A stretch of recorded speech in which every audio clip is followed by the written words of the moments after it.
요한복음 19장 6절에서 16절까지의 말씀입니다. 요한복음 19장 6절에서 16절까지의 말씀 교독하겠습니다. 대제사장들과 아랫사람들이 예수를 보고 소리질러 이르되 십자가에 못 박으소서 십자가에 못 박으소서 하는지라.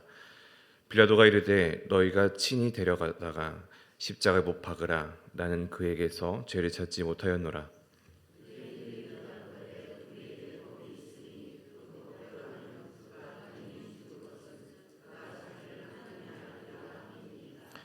빌라도가 이 말을 듣고 더욱 두려워하여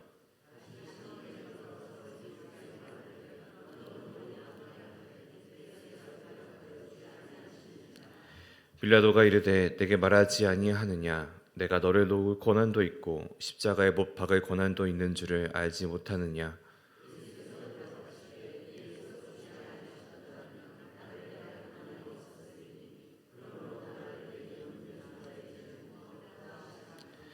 이러함으로 빌라도가 예수를 놓으려고 힘썼으나 유대인들이 소리질러 이르되 이 사람을 놓으면 가이사의 충신이 아니니이다. 무릇 자기를 왕이라 하는 자는 가이사를 반역하는 것이니라.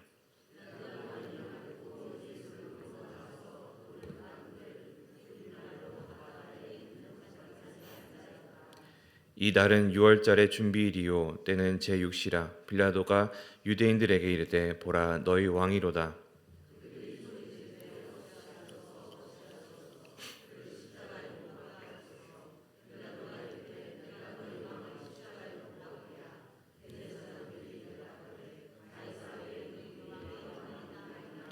함께 읽겠습니다. 이에 예수를 십자가에 못 박도록 그들에게 넘겨주니라. 아멘. 네, 고난주간 특별 새벽기도의 네 번째 날입니다. 오늘 함께 또 예수 그리스도의 그 십자가의 길을 함께 나누는 은혜의 시간이 되길 소망합니다. 예수님께서는 대제사장 가야바에게 신문을 당하시고 그리고 사람들은 예수를 죽이기 위해서 그 권위를 가진 자를 찾아서 움직이게 됩니다. 여기서 우리 이야기하고 있는 이들이라는 사람들이 어떤 사람들일까요? 그 사람들은 대제사장들과 또 오늘 같이 읽었던 6절에 보면 아랫사람들입니다. 이제 제사장들과 그들을 따르는 사람들이라고 우리가 생각해 볼 수 있겠는데요. 그들이 왜 빌라도를 찾아갔는지를 우리가 먼저 생각해 보아야 할 것입니다. 왜냐하면 그가 이 예루살렘을 다스리는 사람으로서 로마 황제를 대신하여서 이 공식적인 법 집행 권한을 받은 사람이기 때문입니다. 그리고 이 사람들은 이 사람에게 줄 수 있는 가장 치욕스러운 벌인 이 십자가형을 줄 수 있는 그 권한을 가지고 있는 사람이기 때문에 예수에게 이 십자가형을 주기 위해서 찾아오게 된 것입니다. 우리가 바울의 이야기를 생각해 보면은 또한 떠올릴 수 있겠으나 분명히 이 사람들이 이 대제사장들과 그 밑에 있는 사람들은 분명히 예수님을 암살하려는 시도들을 분명히 했을 것이라 우리가 예상해 볼 수 있습니다. 그러나 공개적으로 그런 일을 해내기에는 너무나 예수님이 유명한 사람이었기 때문에 이에 대한 그 민심이 많이 가 있기 때문에 이렇게 공식적인 방법으로 할 수밖에 없었다 우리는 생각해 볼 수 있죠. 이 사람들은 유다를 매수했고 예수를 붙잡았으며 그를 신문했습니다. 이제 그를 공식적인 방법으로 죽게 하는 일만 남았던 것입니다. 그리고 십자가형을 내기 위해서는 그에 맞는 죄목이 필요했죠. 그것이 무엇이냐면 반역죄입니다. 십자가형이라는 것 자체가 로마인들에게는 주어지는 그런 형벌이 아니고 그리고 반역죄를 했을 때 있었던 형벌이었습니다. 이 예수님의 시기보다 약 한 80년 정도 전에 사람들이 반란을 일으켰고 약 800명의 사람들이 붙잡혀서 반란을 주도했다는 이유로 이 모든 사람들이 십자가형을 당한 적이 있다고 합니다. 마찬가지로 그들이 이 사실을 알고 있기 때문에 예수를 가장 치욕적으로 죽일 수 있는 방법으로서 십자가형을 선택하였고 그리고 그렇게 죽이기 위해서는 예수에게 반역죄라는 죄를 뒤집어 씌워야 했습니다. 그리고 오늘 이렇게 빌라도를 찾아와서 이야기를 하는 것이죠. 예수가 로마 체제를 번복하게 하려는 행동을 했다라고 고발하는 것입니다. 이것이 예수를 십자가형으로 죽일 수 있는 방법이기 때문이죠.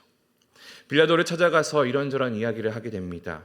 그리고 아마도 우리가 이 종려주일 날 함께 나누었던 그 이야기처럼 호산나 다윗의 자손 예수여 우리를 구원하소서라고 이야기를 했던 그 예루살렘의 사람들의 그 모습을 설명하면서 이것이 왕의 행차의 모습과 그리고 로마 군대, 로마의 체제에 번복하려고 하는 그런 모습들이 아니냐라고 충분히 이야기할 수 있겠죠.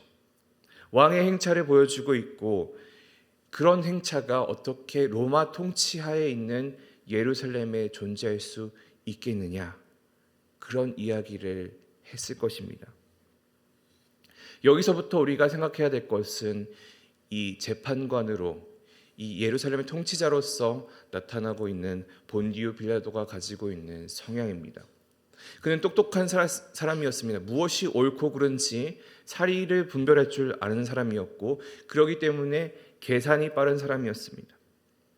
근데 로마 사람이었기 때문에 이 로마가 가지고 있는 그 영향을 받아서 다신교, 많은 신을 섬길 수 있는 그런 사람들이었죠. 동시에 이 유대 문화에 친근한 사람이었습니다. 이 대제사장들이 어떤 의미를 가지고 자기를 찾아왔는지, 그들이 가지고 있는 문화적, 종교적 습성이 무엇인지에 대해서도 명백히 알고 있는 사람이었습니다. 그러나 이 친근함이 호의적인 것이 아니라 부정적인 방향을 가지고 있었고 실제적으로는 거의 혐오에 가까운 성향을 가지고 있었다. 신학자들은 연구를 합니다. 그리고 지극히 정치적이며 자기의 안위를 우선으로 챙기는 사람이었습니다. 그리고 마지막으로 요한복음을 통해서 우리가 볼 수 있는 빌라도가 가지고 있는 역할이 한 가지가 있는데 그것은 그의 입을 통하여서 진리가 선포되게 하는 일이었습니다. 빌라도는 예수를 신문했습니다. 그리고 물었습니다. 우리 요한복음 18장 37절 38절 말씀 한번 같이 읽어볼까요? 빌라도가 이르되 그러면 내가 왕이 아니냐? 예수께서 대답하시되 내 말과 같이 내가 왕이니라. 내가 이를 위하여 태어났으며 이를 위하여 세상에 왔으니 곧 진리에 대하여 증언하려 함이로라. 무릇 진리에 속한 자는 내 음성을 듣느니라 하신대 빌라도가 이르되 진리가 무엇이냐 하더라. 이 말을 하고 다시 유대인들에게 나가서 이르되 나는 그에게서 아무 죄를 찾지 못하였느니라.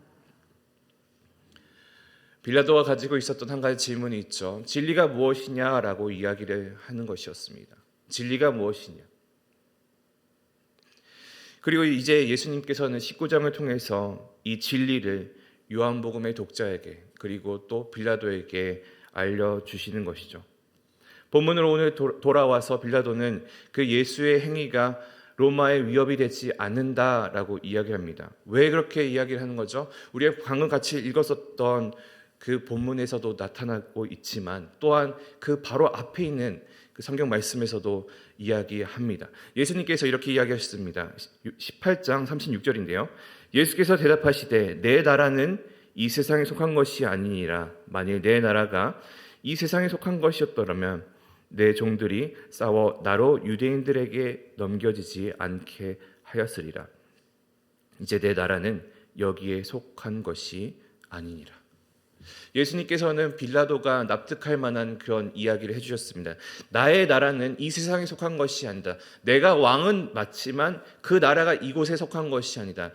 만약 내가 그런 왕이었다면, 나를 따르는 사람들이 이 땅에 있었다면 분명히 내가 이 자리에 있지 않도록 유대인들이 나를 지켰을 것이다. 따라서 나의 나라는 이 세상에 속한 것이 아니고 로마 황제 체제에 위협이 되지 않는다라는 의미를 함께 부여하고 있는 것이죠. 따라서 빌라도는 이 사람이 가지고 있는 위험성에 대해서 아무런 발견을 할 수가 없었습니다. 그러나 빌라도에게 예수를 데리고 온 이 유대인들은 예수를 십자가에 못 박을 것밖에 생각하지 않았죠. 그렇기 때문에 이렇게 비아냥거립니다. 오늘 본문 6절에도 이렇게 되어 있는데 너희가 친히 데려다가 십자가에 못 박으라. 너희가 나한테 지금 예수를 재판하라라고 이야기를 해놓고서 내 판단에 불복하는 모습이 무엇이냐? 그럴 거면 너희가 하고 싶은 대로 하지 그러냐라고 이야기를 하는 것이죠. 그렇게 빌라도는 자기가 싫어하는 이 민족 유대인들을 까내리기 시작합니다. 유대인들은 다시금 빌라도에게 자신들이 왜 예수를 고발하는지를 말하죠. 그가 하나님의 아들이라기에 자기가 메시아라고 하기에 그를 죽여야 한다 말합니다. 8절을 보면 그것을 듣고 빌라도가 두려워했다고 합니다.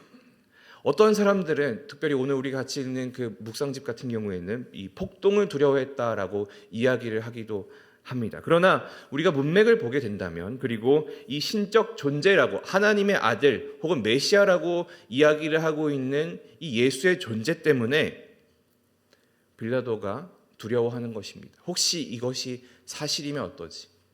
분명히 예수가 가지고 있었던 좋은 소문들이 있었기 때문에 그가 가지고 있던 능력이나 그가 행했던 이적들이 있기에 그도 그것을 믿으면서 있었을 것입니다. 그런데 그 상황에서 이 사람이 하나님의 아들이라고 이야기를 한다면 19장 1절에서 자기가 예수를 채찍질했던 그런 상황들이 나타날 때 나에게는 어떠한 보복이 다가올까에 대한 그런 두려움이 있었던 것입니다.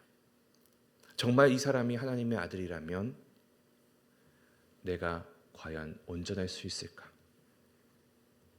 그리고 그를 조심히 관정에 데리고 들어오게 됩니다. 내가 어디서 왔느냐라고 묻게 되죠.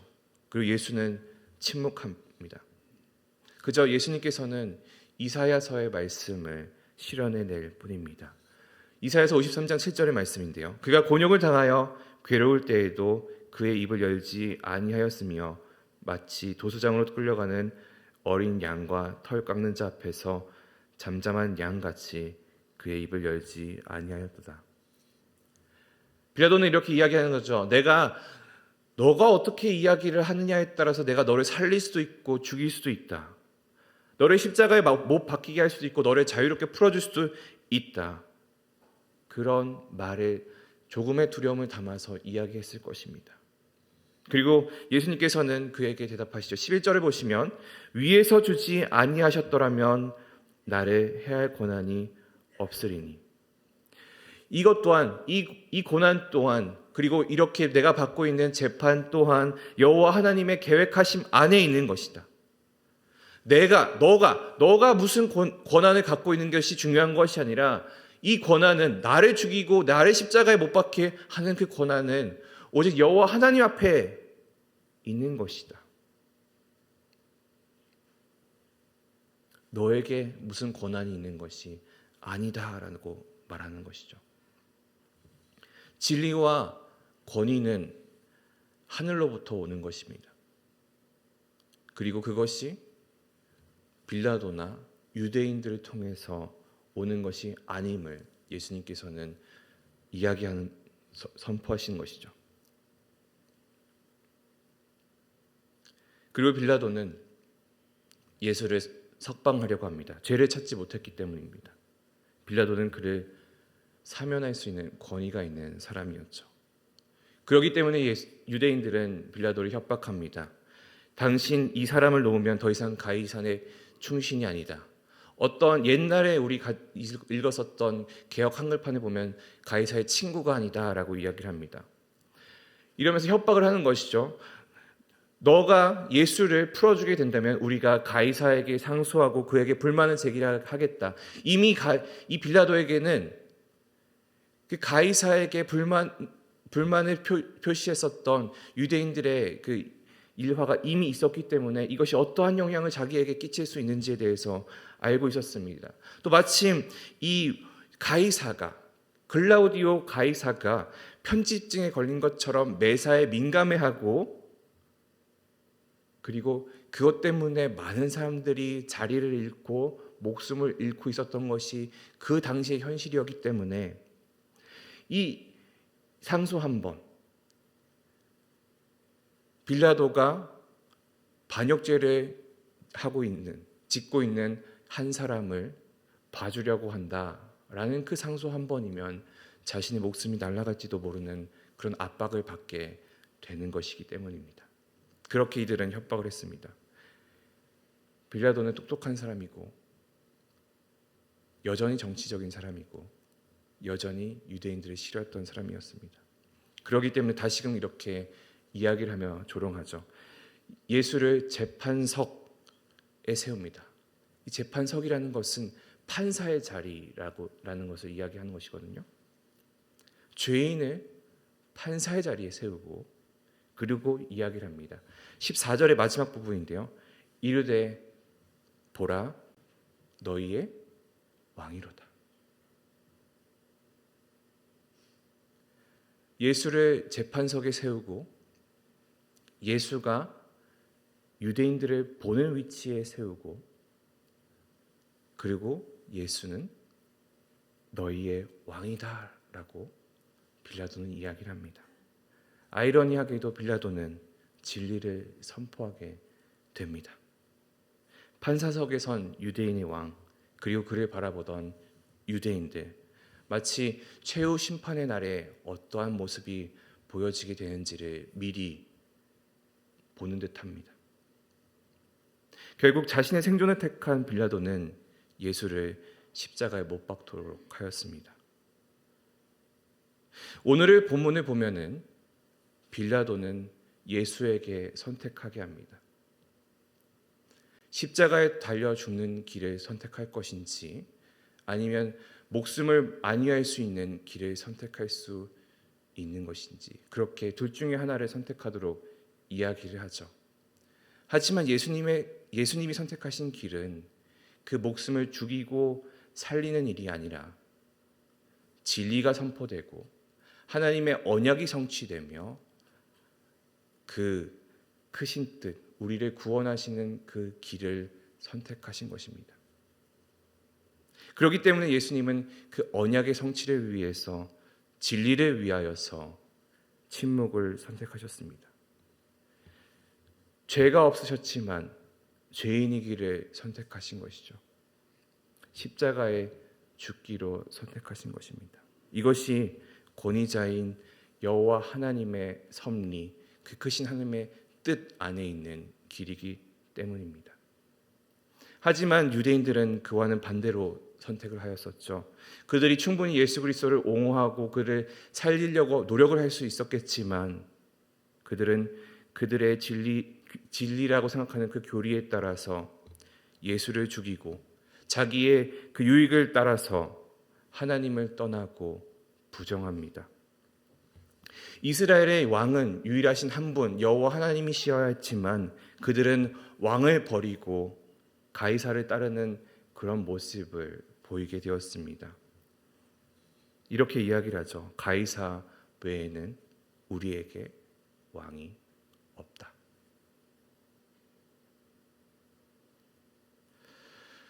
사람들은 이렇게 생각을 합니다. 우리가 어떻게 살아가야 되는지, 우리가 신앙생활을 하면서도 내 안위가 무엇인지, 내가 좋게 보여질 것이 무엇인지라고 생각을 하게 됩니다. 그런데 정말로 우리가 고민해야 될 것은 나의 삶을 통하여서 정말로 그 예수 그리스도의 진리가 드러나고 있는지, 그리고 하나님의 그 선하신 뜻이 나의 삶을 통하여서 이루어지고 있는지 말이죠. 그리고 그것이 때로는 나의 삶을 통하여서 다른 이들의 입술을 통하여 진리가 선포가 되기도 합니다. 오늘의 본문처럼 예수의 그 사랑과 예수의 그 왕 되심을 빌라도가 선포하게 되는 것처럼 말이죠. 마치 바울의 이야기가 미리 이루어진 듯합니다. 고린도후서 5장 12절 말씀인데요. 우리가 다시 너희에게 자천하는 것이 아니요 오직 우리로 말미암아 자랑할 기회를 너희에게 주어 마음으로 하지 않고 외모로 자랑하는 자들에게 대답하려 하는 것이라.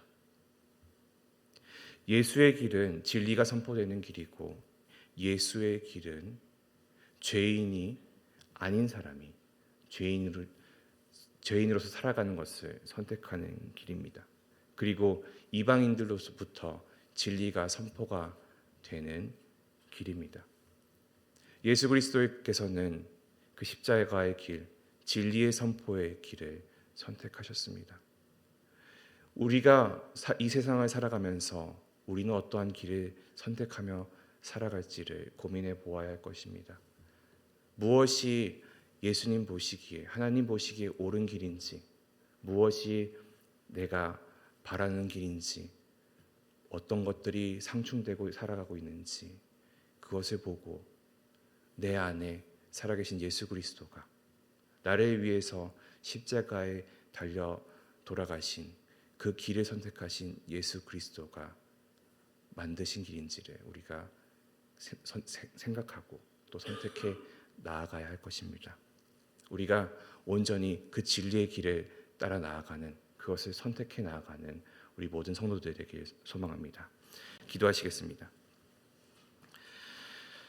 사랑과 은혜의 아버지 하나님, 감사합니다. 주님께서 고난의 길, 십자가의 길을 선택하시며 침묵을 선택하시며 오로지 하나님의 그 언약의 성취를 이루시고 또 우리의 죄를 사하 주시기 위한 그 길을 선택하였음을 우리가 믿습니다. 주님, 세상은 우리가 그들의 마음과 그들의 안위에 따라서 모든 것들이 이루어지며 그것을 따라 살아가기를 소망하지만 우리는 하나님의 나라와 하나님의 뜻이 우리의 삶 안에서 성취되는 것을 기대하며 그것을 따라 예수 그리스도가 보여주신 그 은혜의 길, 십자가의 길을 선택하도록 주님 인도하여 주시옵소서. 우리가 예수 그리스도의 희생과 그 사랑, 그 왕되심을 기억하는 한 주간 또 오늘이 되길 소망합니다. 주님, 주님의 뜻을 우리가 분별해내게 하시고 그것에 따라 살아나가는 우리 모든 심령들 될 수 있도록 주님 인도하여 주시옵소서. 주님, 우리를 통하여서 주님의 진리가 드러나도록 우리의 삶을 주관하여 주시옵소서. 감사드리며 살아계신 예수 그리스도의 이름으로 기도합니다. 아멘.